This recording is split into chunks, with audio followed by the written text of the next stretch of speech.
Von Six said, feels like we haven't had a consistent number 9 for a while now. If one of Jota or Nunes leaves, are we looking to sign a new number 9? 100% yes. 100% yes. Of the two of them, Darwin is the one I think will go. Is there a world where both goes? I can only see one situation, and that would be if Liverpool put a lot of effort into signing the striker that Arne wants, whomever that is, whether it's Isak, Cunha, whoever. And then I wonder, will we see Jayden Danns brought into the squad again and promoted up to be the backup striker or the alternative striker?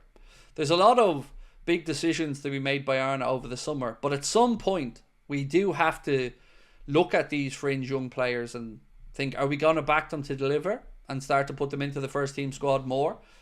It's a tough balancing act for a coach, because you got to be consistent, you got to be near the top of the Prem, you got to be progressing in Europe, you want a domestic cup or two, but at the same time you've got to find a way to blood through the youngsters and give them competitive minutes, not just a handful here and a handful there, because they don't get a rhythm then either.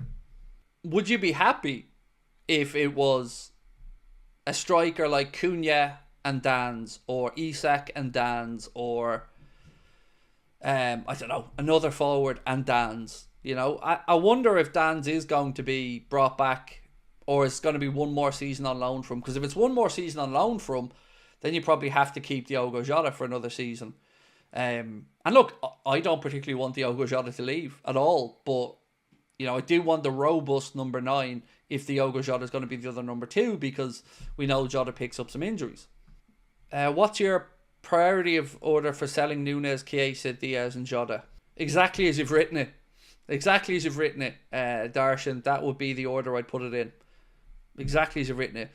Darwin first, because he brings in the most money. Chiesa next, because, well, the manager just doesn't trust them. But look, I'm open to Arne saying, look, I couldn't utilise him this season, but let's give Federico a full pre-season and I promise you we'll be using him more next year. I'd have no issue with that either. Does Danns have enough experience on that level to compete? Jota was unfit again yesterday. Think of his fitness. I don't know, but look at it this way. Kobe Mainoo at Manchester United. Wanyeri at Arsenal.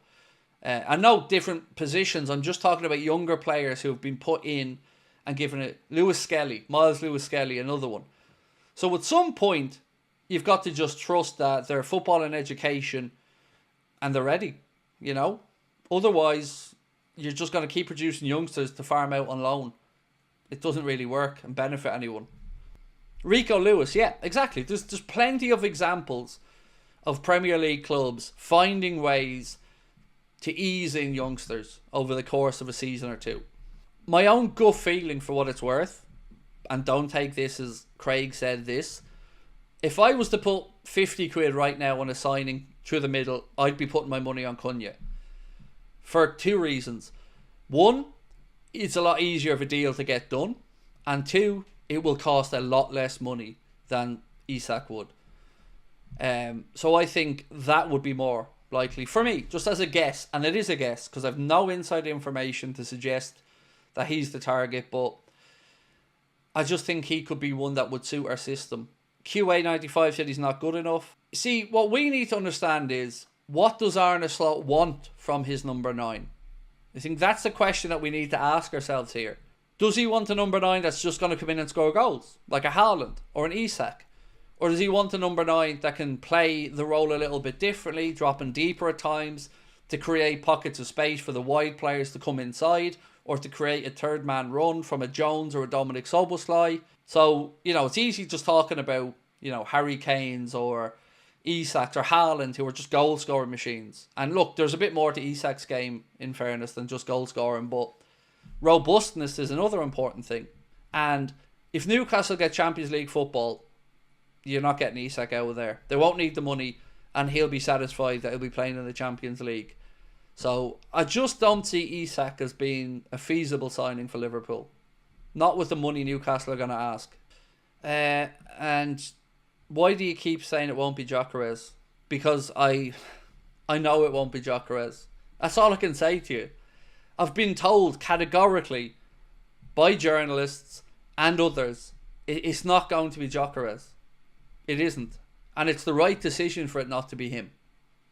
Because all we'd be doing then is going Darwin 2.0. Another player that hasn't been proven it in a top league in Europe yet.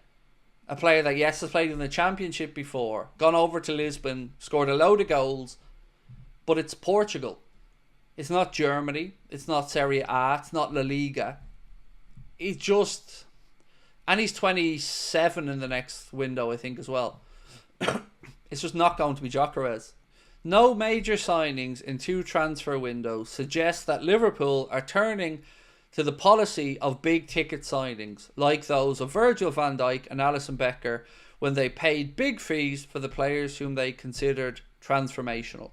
Anfield Sector posted that, crediting Sam Wallace of The Telegraph. I think, look, I don't think you're going to get too much pushback from Liverpool fans if there's transformational signings like Alisson Becker or Virgil van Dijk. And if it is, then an Isak would be on that list, because I would consider him a transformational signing. What is he, 24, Isak? So perfect age, more than Premier League tried and tested. And we're going to get another look at him, of course, on Wednesday night as well. So look, let me just say categorically, Isak, I take it for granted, is everyone's number one, including mine. It's just whether that's possible or not. I've been left in no doubt in my mind that Arne Slot had no interest in signing Chiesa. If he did, he would have found ways to implement them more at this point. But he hasn't. And I know he has to be professional, and I know he has to say the right things in front of the camera, but we can be honest as fans, and it feels to me like he'd no intention of wanting Chiesa, and that it was an opportunistic signing that Hughes or Edwards or FSG or somebody in the recruitment team thought, this is worth a punt. And I totally get that. I have no problem with that punt. My problem as a fan is seeing a wasted space on the bench where we know he's no interest in bringing him on. These are the parts that wind me up, because it's already difficult enough without hamstringing ourselves and having half a bench that the manager doesn't want to use. Nick, how are you, my friend? Hey Craig, did you see Klopp on Slot's transition as the modern day Shankly to Paisley? Do you see a world where Slot wins more than Klopp? I mean, I don't know. I really don't know what. I hate that comparing manager stuff. Now, I'm not saying, you're wrong to do it, Nick, but I don't know yet, mate. We're only in our first season with Arne, and let's say he won a double this year, right? If he won the league and the Champions League, or the league and the League Cup, then yeah, maybe over the course of time, if he stayed for a similar amount, he could outshine Jurgen with regards to trophies. But I will still say that all of this stuff only gets to be here because of the great work that Jurgen did as well. So it's great to have him following on that good work, but I'm just glad that we're up at the top of the Premier League again.